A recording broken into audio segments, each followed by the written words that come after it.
Okay guys, in this video I'm going to show you how I built an aesthetic body at 15 as a skinny fat Indian kid.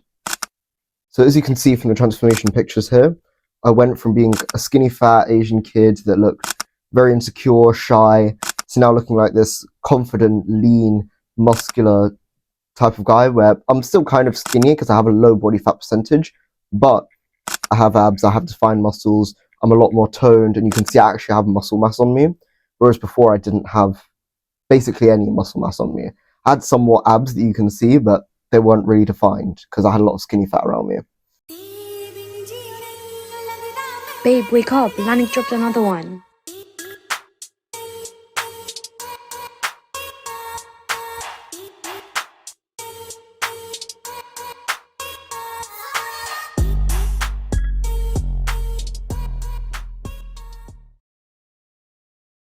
So the first thing to consider is whether you should bulk or cut. For me, luckily, I was skinny fat, and therefore there wasn't really any need to bulk or to cut because I was already incredibly skinny. And if I bulked, I'd end up just losing my abs would be the first thing to go because the fat usually builds up around the waist, especially for like Indian kids. That's why I see a lot of them being very skinny fat. They're skinny around their shoulders and like the whole of their upper body, but down around their abs, they've got like love handles and like they get kind of like a pot belly, which is what was starting to happen to me. And I always, when I was younger, I had an obsession with wanting to be fit. So I always used to like do like bare minimum exercises, like shit that I used to know how to do at that age, like just do a plank and a few push-ups here and there, but it was nothing ever serious. Now, if you're in the same position as I would tell you, do not cut. Cutting is the worst mistake you could make because then you'll just become skinny. If you want to bulk, you can, but I don't recommend bulking because at that age, a lot of people attempted to dirty bulk, and dirty bulk builds up a lot of fat that is stubborn, really hard to get rid of because they focus more on eating sugars and unhealthy food, and they follow like the whole Sam Sulek kind of thing where like, oh, I'm going to drink tons of chocolate milk and this and that. I have a friend that does that all the time, and it pisses me off. My personal recommendation is you don't bulk, you don't cut, all you need to do is gain muscle. So essentially lean bulking. You want to focus on, which I know is a form of bulking, but I don't call it bulking in the traditional sense because a lot of people, when they want to bulk, they're like, okay, I need to get fats in, I need to get carbs in, I need to do this, I need to do that. I'll get onto the diet section later. I didn't need to cut, I didn't need to bulk. My main focus was just gain muscle because the skinny fat that I already had on me, if I gained muscle, that fat would be spread more and more across my body, which I'll explain later on. So in this video, it'll be 4 years of mistakes and lessons synthesized into this one video.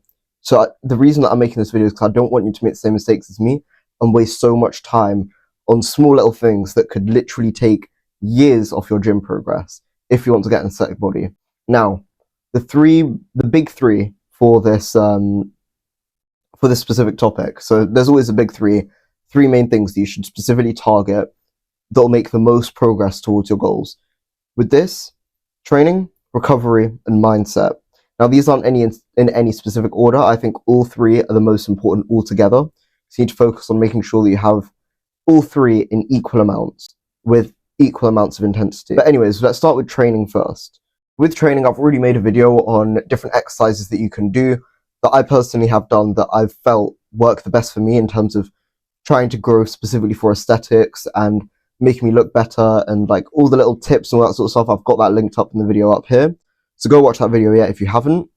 Otherwise, there's a few other tips I've listed here that I may have mentioned in that video. I can't specifically remember because I recorded it a while back. Firstly, we want to focus on progressive overload. You've probably heard about progressive overload before, but the whole idea is that you want to make progress every week. You want to progressively overload your muscle to be able to take more, because if you keep doing the same shit every week, nothing's going to change. You might get a little bit of gains at the beginning, but that's it. You want to keep upping the weight so therefore your muscle can take more and it forces your muscle to grow, right? If you keep doing the same shit, nothing's going to happen. So the range that I like to train in is 6 to 12 reps. And what I say to everyone is pick up a weight that you can do 6 reps in. So let's say, for example, you're doing bicep curls. Pick up a 14 kilo dumbbell. If you can do 6 reps of 14 kilos, that's good. Keep doing that every single week until the number of reps increases to 12. As soon as it starts hitting 10 to 12 reps, then you can go up in weight, and then it goes back down to 6. So you keep doing that every single week, and that's what will allow you to progressively overload, because now you're increasing the weight, and therefore you're stretching your muscle and pushing it to its maximum capabilities, because you're not just, the thing is, if you keep doing more and more reps with the same light weight, say for example you stick with 14 kilos for the rest of your life and keep cutting that, it essentially becomes cardio, because you're just doing weighted resistance cardio. And at that point, sure, you'll get leaner. It might help you out to get leaner and become more toned, but you won't actually gain any muscle. And for aesthetics, you want to gain muscle while also being lean. And that's what this whole video is going to help you out with. So you want to start off with 6 reps, and then gradually every week, if you can increase the reps until you hit 12. 10 to 12 is a sweet spot. And then when you hit that, increase the weight again. Go from 14 to 16. When you overcome that, go to 18 and keep going up and up and up and progressively overloading the weight so you can progressively overload the muscle. When the muscle becomes progressively overloaded, that's what forces it to grow, the progressive overload. That's one of the most important things when it comes to training your muscles. And a lot of people don't train with enough intensity, or they don't pick a high enough weight to progressively overload. I went to the gym with my mum once, and she picked up a 2-kilo dumbbell and curled it 30 times. I'm like, Mum, you're not going to do anything with that. Nothing's going to happen. You're literally just doing weighted cardio, and you're doing what your body can already do. And then pushing it to failure, yeah, sure. But you're not actually pushing the muscle and testing the muscle to see how much weight it can load up. So you need to progressively overload by increasing the weight. There are other ways that you can do it, which I think I might get into later, but increasing the weight is the best way to gain muscle. Think about it. More weight equals more mass on your body. The more mass that you can move, the more mass that you will grow. And that's what you want to focus on, is increasing the numbers. And obviously it's an ego thing as well, of like, oh yeah, I can move like a heavier weight. So the next thing that I have is, I want to focus on having 3 sets for my workouts rather than adding unnecessary volume here and there. The reason why I keep it limited to 3 sets is because it makes sure that in those 3 sets, which is, I'm bringing in the next point, I'm pushing it till absolute failure. I make the most of every single one of those 3 sets. Every single 3 sets, I push until complete failure. I do as many reps as I can until my arm physically can't move anymore. And that's what pushes the progressive overload even more. A lot of people, like I said, they're pussies in the gym. They don't train until actual progressive overload. You see them, they're just like, boop, boop, boop, boop, boop, boop, boop. Okay, I'm done with my workout. And they call it a day. No, you need to literally be training to the point where your face looks like you're in pain. You need to feel the pain. You need to actually be in pain while you're training. You're not just training for the looks of, oh yeah, I'm going to the gym and I'm just training. No, you want to train until it physically hurts you. Now, yeah, don't be an idiot and ego lift and overdo it. You don't want to tear your muscles, but at the same time, pick a weight that you know you're comfortable with. And like I said, go to the 6 to 12 reps and keep going until complete failure. And that's what will enable you, like I said, to get the progressive overload every week. Because if you're pushing until absolute failure, you will be able to do at least 1 or 2 more reps every single week. And if you keep on that whole ideology of pushing till absolute failure, absolute failure, you'll easily be able to go up in weight. You won't plateau at a specific weight, because your mindset towards it needs to be, okay, I need to push harder. I need to push until absolute failure. I need to push until it hurts. I need to push until my arms physically don't work anymore. Now, the next point that I have is, you don't really need long sessions. You don't need overbloated volume. You don't need like 10 sets for biceps. Even if you want to concentrate on your biceps, your arms are small, your arms are skinny, and you want to get big arms. So you're thinking, no, I'll just train arms more. No, because you're just giving it unnecessary volume and you're overworking it. You're spending way longer in the gym than you need to be spending. Literally, all it takes is 1 to 3 good sets per muscle. Make every single set worth it. Push it until absolute failure. Stretch out the muscle. Really feel each movement that you do, and make it so that every time you finish a set, you're like, shit, that actually exhausted me. I don't even know if I can do the next set. You've still got 2 more sets to go, but you don't even know if you can do it. The way that I like to think about it is, my first set is my warm-up set. That warms up the muscle. Second set, I go until absolute failure. I can do until, like, say for example, it's something that I can easily do, like 8 reps with. Then in the second set, in the middle set, I'll go until 10, 12. And the final set, I'll struggle a bit more because my muscle's already fatigued, but I still push it until failure. I still try for 10, 12. If I can't do 10, 12, 9, 10, whatever. But that's the range that you want to be working in, and pushing until, like I said, it physically hurts. Now, here's a few random tips that have helped me out in terms of gaining muscle and this and that. This is some stuff that you might have heard before, you might have not heard before, but it's literally just random tiny little tweaks that have worked for me that really help when I'm trying to train my muscles and with specific different exercises. So one thing is during your back days, you want to make sure that, say for example, if you're doing like a lat pull down, or to be honest, any sort of back exercise, a lat pull down, pull ups, dumbbell rows, usually most people hold the bar or the dumbbell with this sort of grip. You want to put your thumb on this side. And even though it seems like such a tiny difference, you can literally feel the difference and the effects are immediate. You'll feel this like if you go and try it in the gym tomorrow, or immediately after going and watching this video. If you move your thumb like that, you'll feel it a lot deeper in your back, because I don't know the specific science, but I believe like one of the tendons or like the nerves that are connected there goes all the way down to your back. Whereas if you have it on this side, it's taking a lot of the tension out and putting it straight into your forearm, which is good. Yeah, you need to train your forearm as well. But if you're trying to isolate your back on a back day or on a pull day, that will help a lot more to building that sort of demon back. By the way, heads up, I've got a video coming out on how I built my demon back, coming out soon. Now, the next little tip that I've got here is you want to focus on the eccentric and the decentric movement and how much time you spent on each one. So there's something specific called time under tension, TUT, and the more time you have under tension, the better it is, because then you're putting more stress and more tension under the muscle.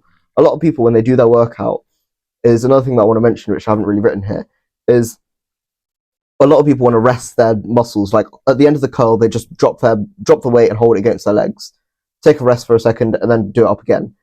What's the point in that? Because you're taking all the tension out of the muscle and you're just having a rest. The whole point is you want to have your muscle under tension for as long as possible. The longer your muscle is under tension, the more it will grow, because you're stretching it for longer and you're ripping those muscle fibers, which is what you need to do. You need to tear the muscle in order for it to grow. So another thing that originally I was going to mention is when you're going up, you can go a little bit faster. You can take like 1 second, fast-paced eccentric movement. So eccentric is when you're doing the first part of the movement, right? Say for example, curl. You curl it up, you can go really fast, train those twitch muscles, those muscle twitch fibers. And then when you go down, go like count 2 to 3 seconds on your way down. 1, 2, 3. And doing that slow decentric movement is what enables that really deep stretch within the muscle. Because when you move it up, you're not really stretching it, you're just tensing the muscle, right? And it's really quick and easy to tense the muscle. That's where most of your fast twitch fibers are. When you bring it down, you want to focus on going really slow and then holding it there at the bottom. Don't let go of the weight, because then you're releasing all the tension.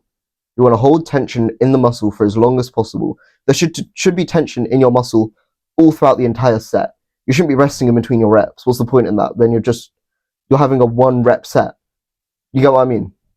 Now, another weird little tip that I have here is when you're doing your curls, instead of bringing like your muscle up like that, what I want you to do is take your pinky side and kind of twist that in, if you see what I mean. So imagine like when you're curling, you're bringing your pinky up towards your shoulder.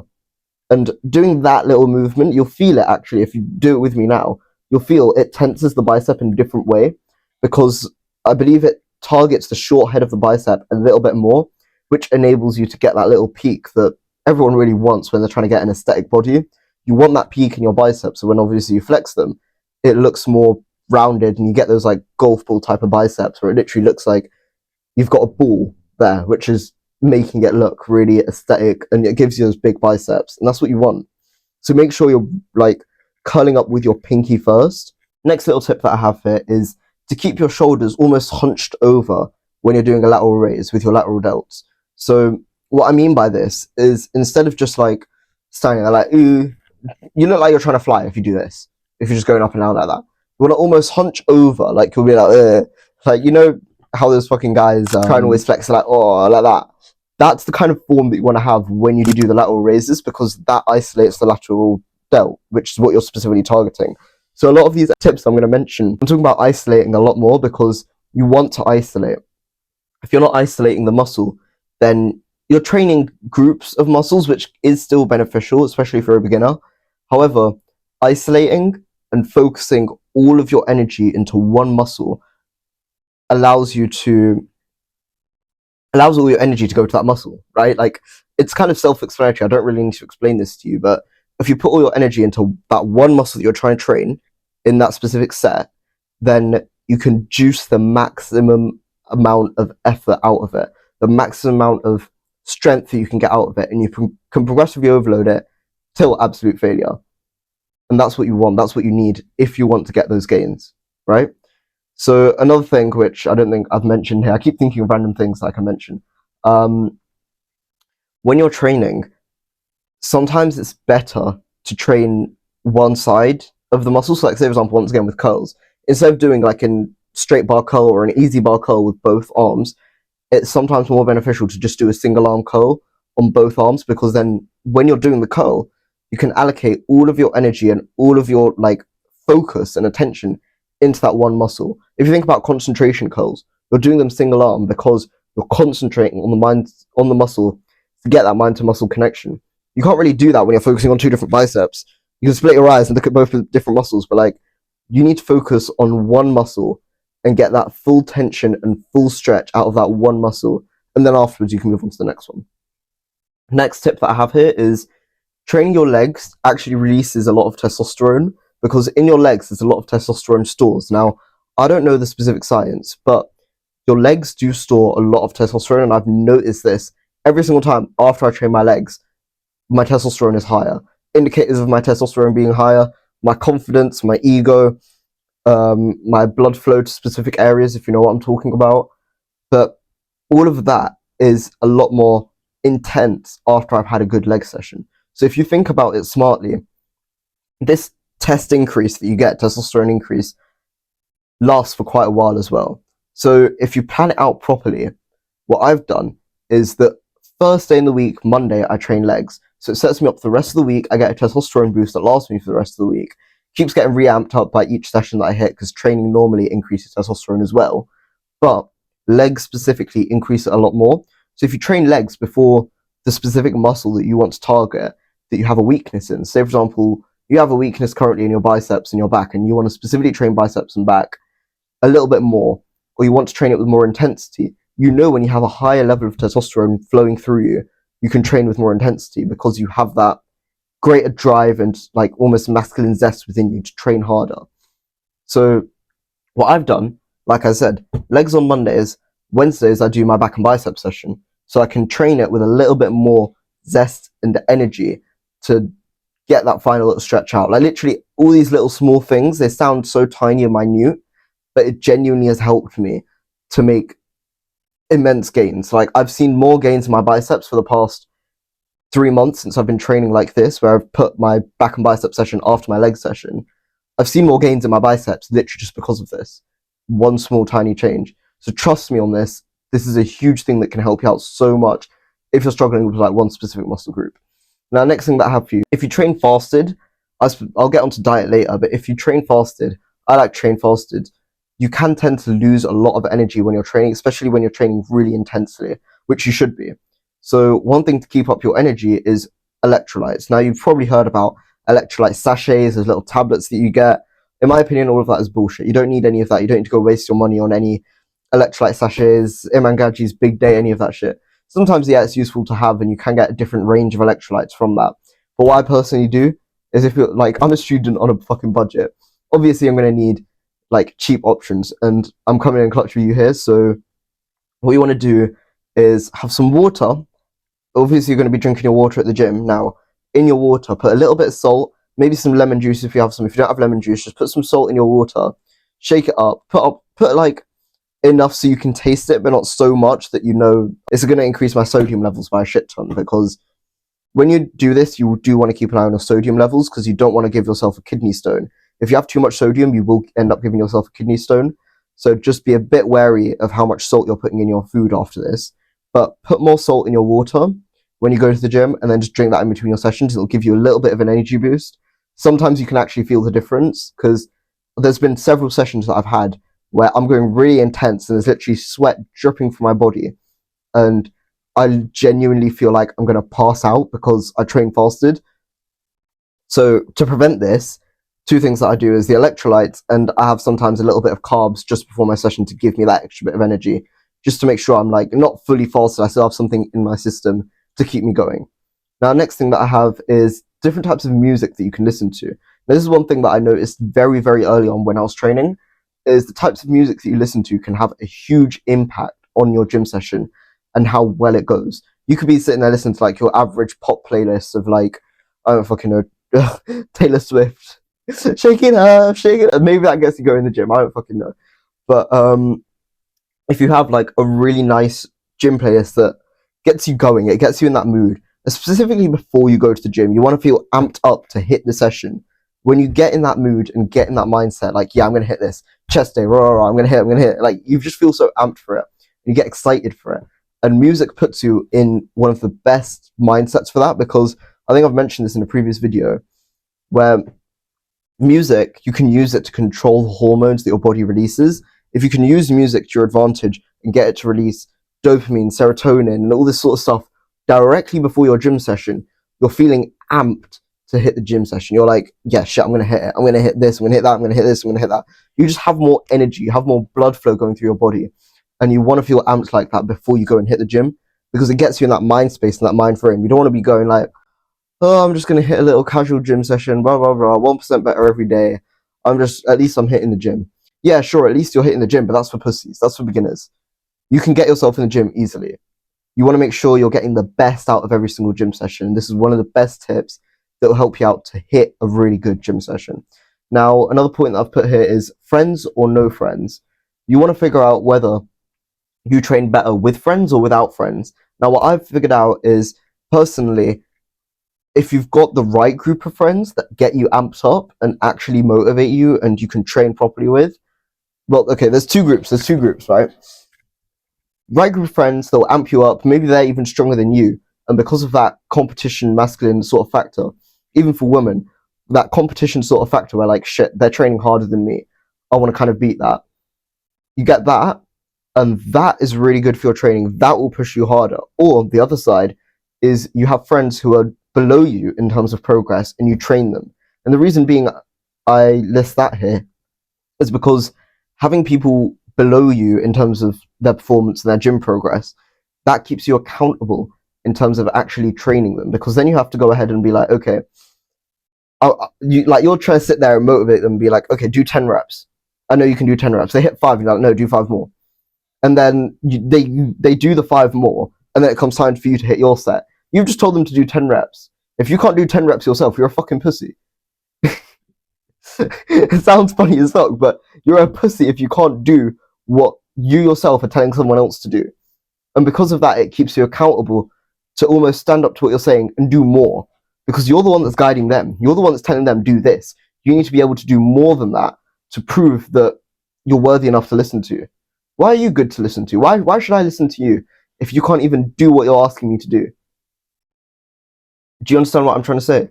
So you can get one of these two groups of friends, and if otherwise you have friends that are like 1% better every day, rah, rah, rah, I'll hit the gym just casually, just to show that I'm hitting the gym, rah, rah, rah. Those gym sessions aren't going to be good. Those gym sessions are just, nah.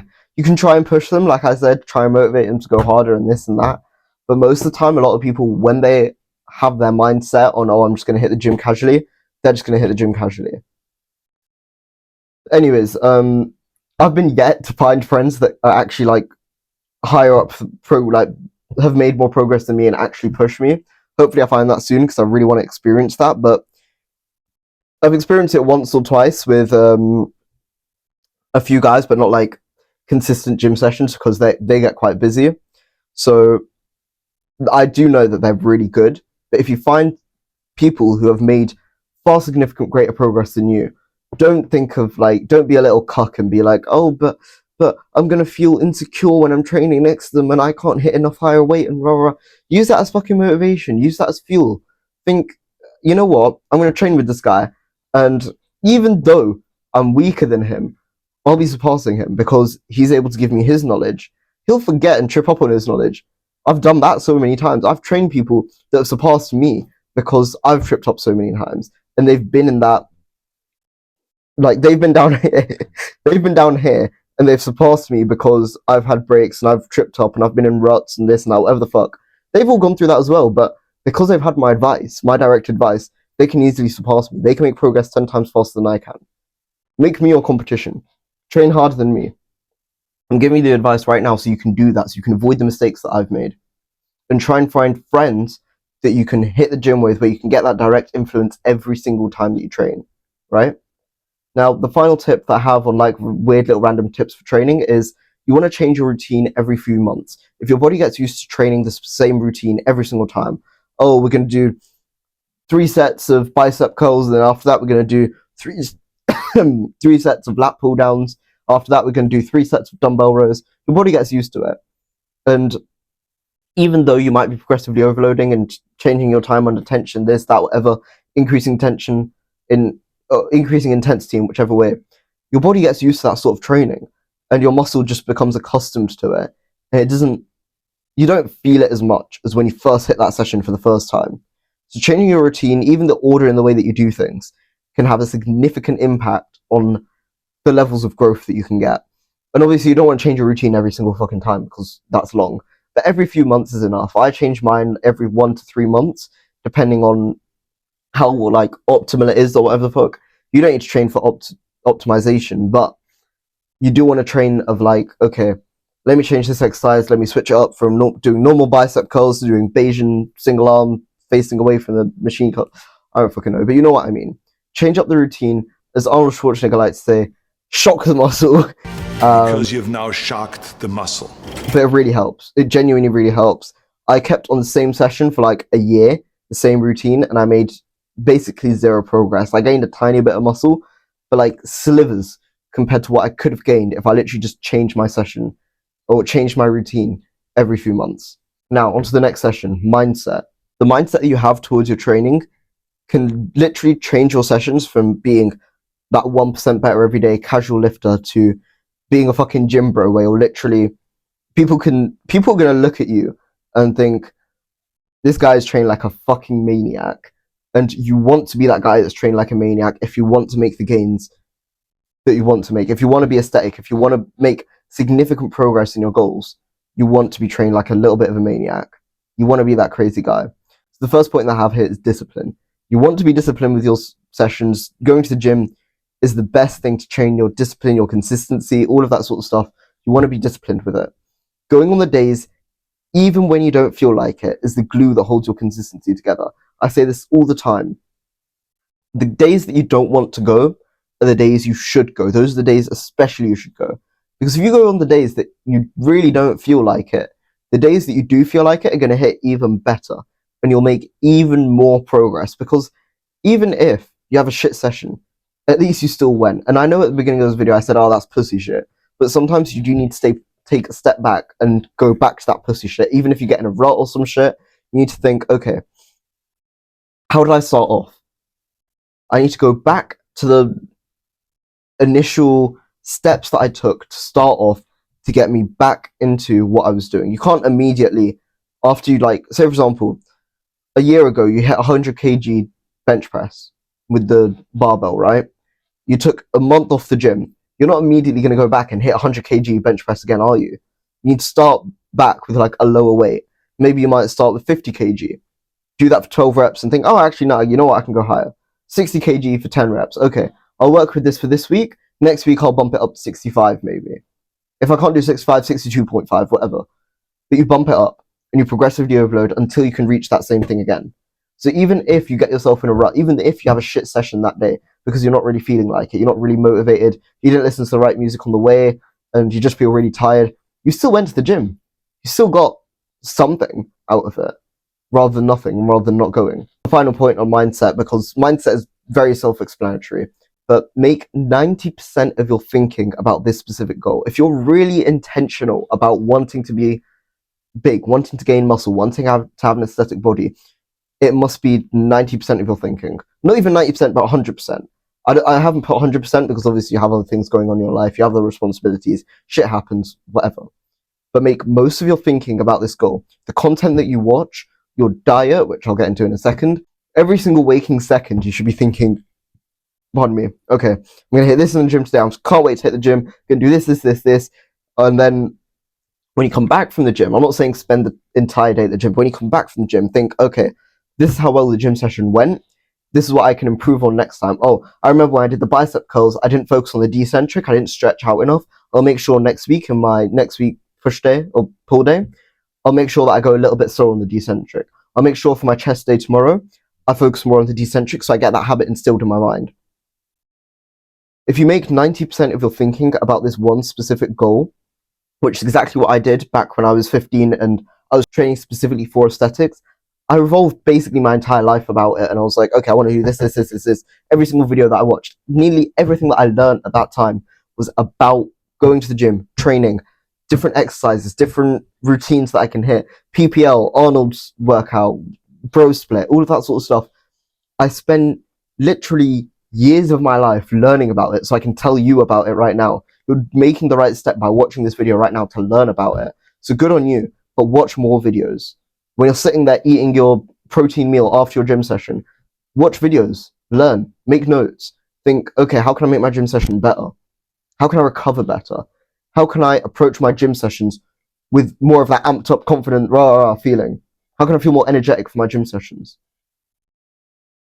Make 90% of your thinking about this one goal, and because you've made it your purpose for this season of your life, the growth that you'll make in it will be exceptional. You want to approach it with almost this essentialist mindset. I've covered essentialism in a previous video. If you haven't watched it, I'll have it linked up here, a little full guide. But you want to approach it with an essentialist mindset of like, okay, this is the only thing I'm focusing on. How can I maximize this, get the most out of it for this period of my life so I can juice the most out of it? Because then if you give it your 100 in this one season of your life, later on in your life, even though, yeah, you're still going to the gym, you're still making gains, you're still hitting it, you've got all this knowledge to back you up, so you can still make good progress. Meanwhile, you can focus on other goals. You want to be more social, you want to be more confident, you can do all of that. So the final thing that I have here is about recovery. So with here I have quite a few important bits, because for me personally, recovery was one of the last things that I just didn't really figure out. I didn't really focus on as much, and recovery has really, really helped me in the past year or the past 6 months or so to maintain my gains, because I haven't been as consistent with the gym as I would have liked, but the gains that I've retained have stayed a lot more than they usually would. Like, I've had breaks from the gym in the past and my gains just haven't stayed because I haven't made the right choices in terms of maintaining what I do and like getting enough recovery. So the first point in this is diet. You knew diet was coming up. You little fucking pussy, you're eating Cocoa Pops right now probably while watching this video. Diet is one of the most important things when it comes to recovery and building muscle overall, because the food that you eat builds the muscle that you will gain. It builds your body. And a lot of people, even generally, as a normal human being, you should focus on your diet, because if you're eating shitty food, you're building your body, like the building blocks of your body are then going to be made out of shitty substances. And then you're wondering, oh shit, why do I get acne? Why is my skin look like shit? Why is my shit bad? Like, all of this sort of stuff. Why do you think you get it? Why do you think your mental is so fucked up? Why do you think you find it so hard to be disciplined? It's all because of your diet. It all can be traced back to your diet. Specifically, if you're going to the gym, use this as your first step to start focusing on your diet a bit more. Now, all of this advice in this video is aimed specifically for a skinny fat Indian kid. So this is the diet advice that I'm going to give that has worked with me, and I presume will work with you if you're a skinny fat Indian kid. If you're not a skinny fat Indian kid, still try it out. It still could help you. It might be different from what else you've heard elsewhere online, but this is what's worked for me, and this is what should work for you. Especially if essentially what you're trying to do with lean bulking and literally just gaining muscle, you're not really trying to gain any fat per se. You're really just trying to gain muscle and lean out the rest of your body. So the way that you do this is you primarily want to focus on mostly protein and healthy fats. So you want to increase your intake of protein from like whatever it is right now to 70 to 80% of the food that you eat should be protein.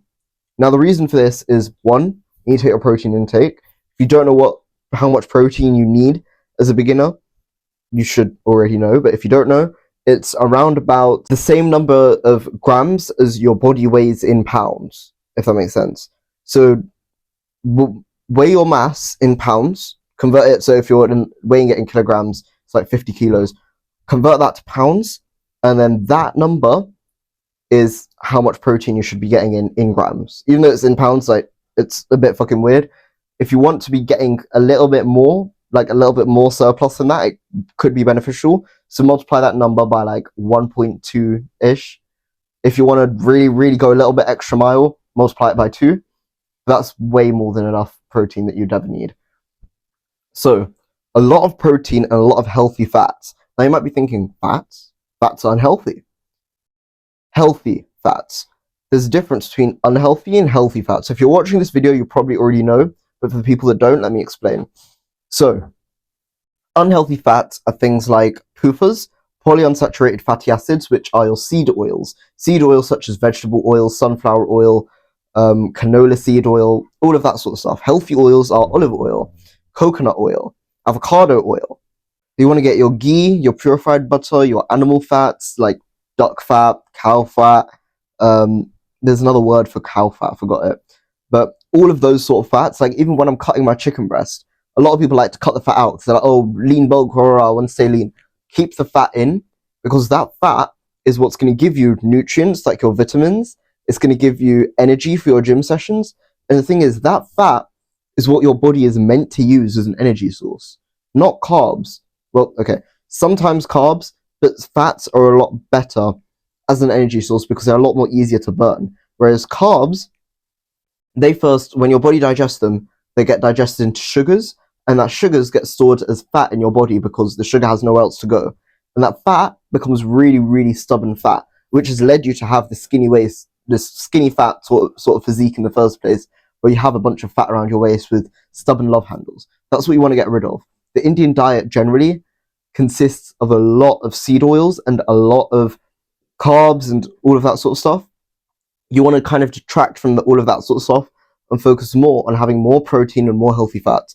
In an Indian diet, how would you do this when you're having your curry and like your shak roti, whatever, all of this? What I personally recommend is, even though it's difficult to like tell your mom, I want to focus more on getting this more sort of stuff in my diet.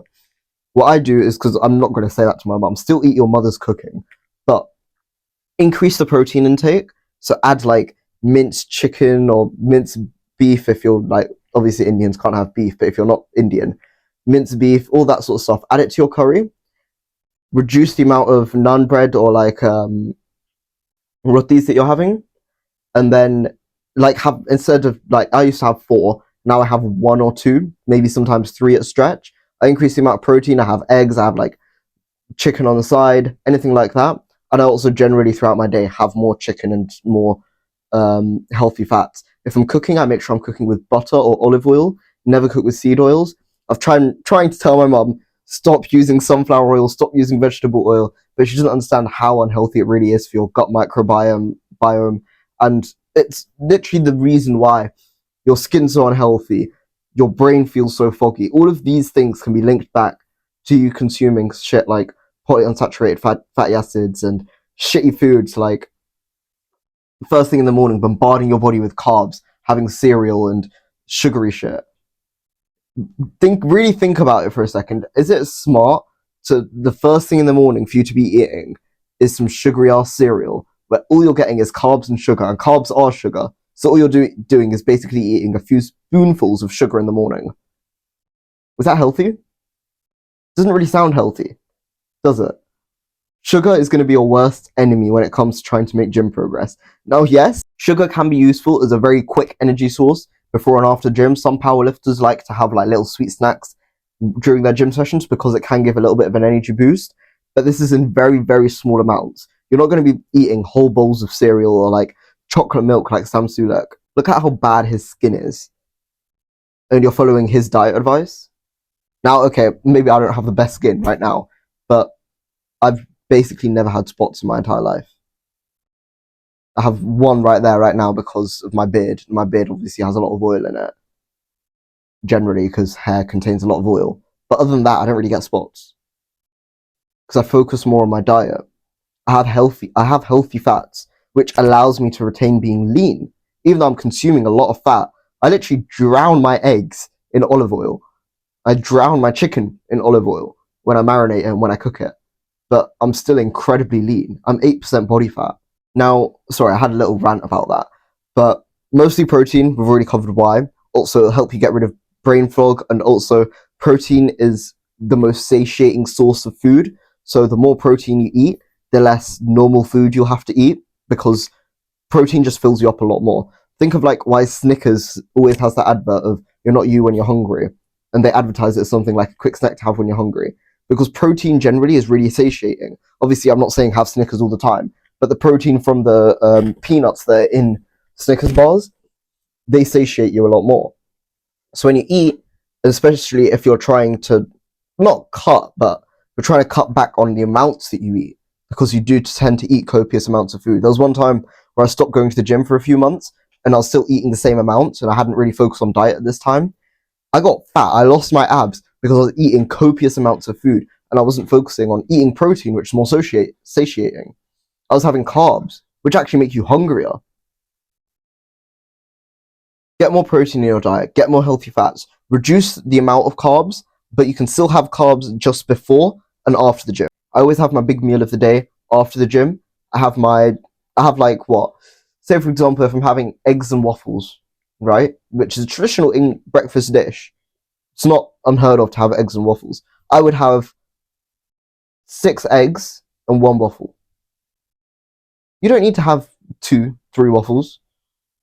Just literally change the proportions of the amount that you're having. You'll see the benefits immediately. And eating more protein also gets rid of brain fog in a lot of people. Might not work specifically for you, but I've felt it working for me. The more carbs that I eat, the more brain fog that I get. Whereas the more protein that I'm getting, the faster and sharper my brain is. Moving on from this, you can have fruit and veg here and there, but fruit and veg also still counts as carbs, which a lot of people don't realize.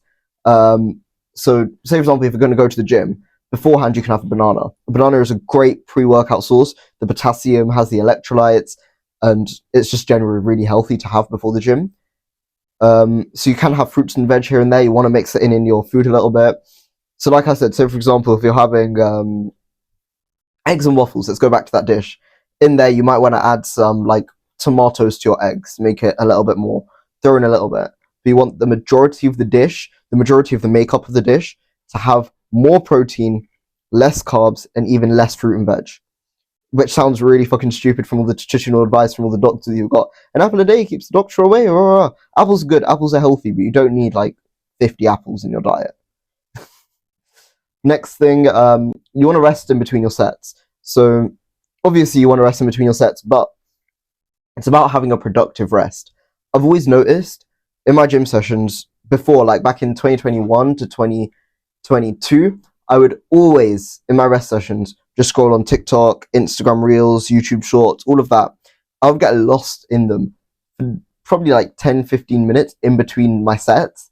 Meanwhile, my sets are meant to take 10-15 minutes if you think about it. I'm only doing 3 sets. I'm getting lost in TikTok and Instagram and all of this. Now you might be thinking, wait, but that's good. You're getting more rest, which means more recovery. Yes, logically it makes sense, but I don't know what it is. Every single time I've noticed, one, I feel less motivated for my session. I get out of this TikTok scrolling, doom scrolling session. I'm like, do I even really want to hit this set? No. Secondly, it just, like, the rest of the session just doesn't go as well. I feel so much more, like, lethargic. Scrolling puts you in this, like, relaxed state of mind. Imagine you come all amped up to the gym, ready to hit, you got the music playing, you're going to hit a really beautiful and amazing, sexy gym session. And then you sit and scroll through reels in between your rests.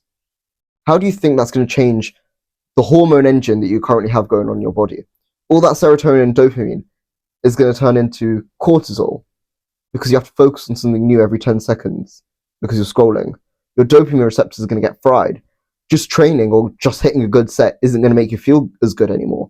You want to watch more content. Don't scroll TikTok. Have a productive rest period. Now, what is a productive rest period? Different ways you can do this is have a conversation with a friend. If you're texting someone, I'd say that's okay. Just don't get lost in texting them.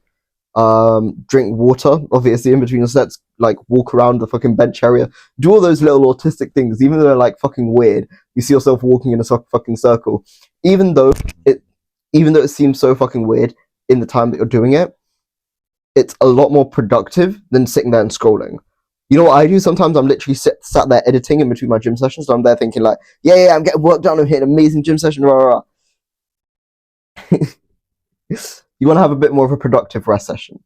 Scrolling through TikTok and Instagram Reels, literally, I don't know what it is, but it fucks with my mind every time I go to the gym. Even though I feel that urge, I'm like, oh, I'm sat here for a bit. I can scroll through Instagram. No. Next bit is sleep.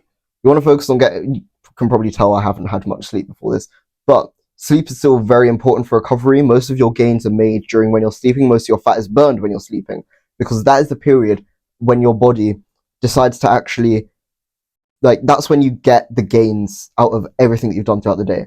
That's when everything really adds up and has an effect. So all of the work that you've done throughout the day, everything that you've done, all accumulates at the end of the day while you're sleeping, and then it adds the benefits to your life while you're sleeping. You drink more water, all of that water is getting processed in your body while you're sleeping. It's getting you all the nutrients to the rest of your body, all the food that you've eaten. Even though you shouldn't eat too late before you sleep, still, that food is getting digested, all those nutrients are going to your body, your muscles are getting rebuilt. All of that is happening while you're sleeping. Protein synthesis, all of that is happening while you sleep. So you want to focus on making sure you're getting at least 7 to, I'd say 8 hours if you're in the age range of around about 15 to 18, 13 to 18.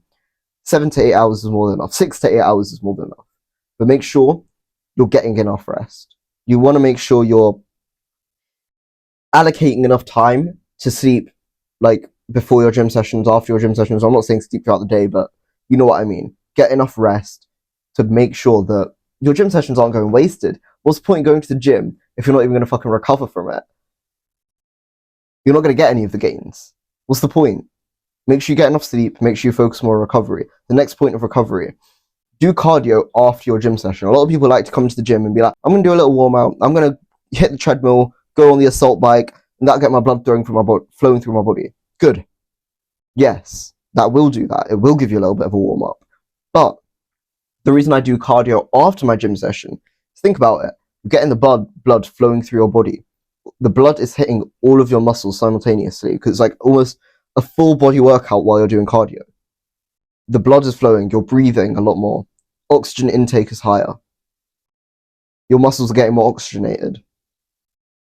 You can recover faster if you do cardio after the gym. Now, it might be harder because you might be more fatigued, but once again, this is something I focus on doing for my past few gym sessions, like for the past few months, past few years. Actually, I've been doing this for a while in a lot of my gym sessions, and it's helped with recovery a lot. It honestly, like, the oxygenation of my muscles, the blood flowing through to my muscles, just generally recovery. Like, if you think about it, it just makes sense. Just go for a run after you finish your gym session. Sure, do a little bit maybe before your gym session if you want to, but after your gym session, do a little bit of cardio. It's not going to hurt you. You're not going to lose your gains. And even if you do lose any gains, it'll be very, very minimal to the amount of muscle that you'll be gaining if you followed everything that I've said in this video. Next bit, the timing of your gym session. So if you're a guy, your testosterone is higher in the mornings and in the late evenings, from around about like 5 to, not late evenings, early afternoon, early evening, 5 to 7 p.m. ish. That's when your testosterone is higher. If I can find the graph, I'll put it up. But those are the peaks.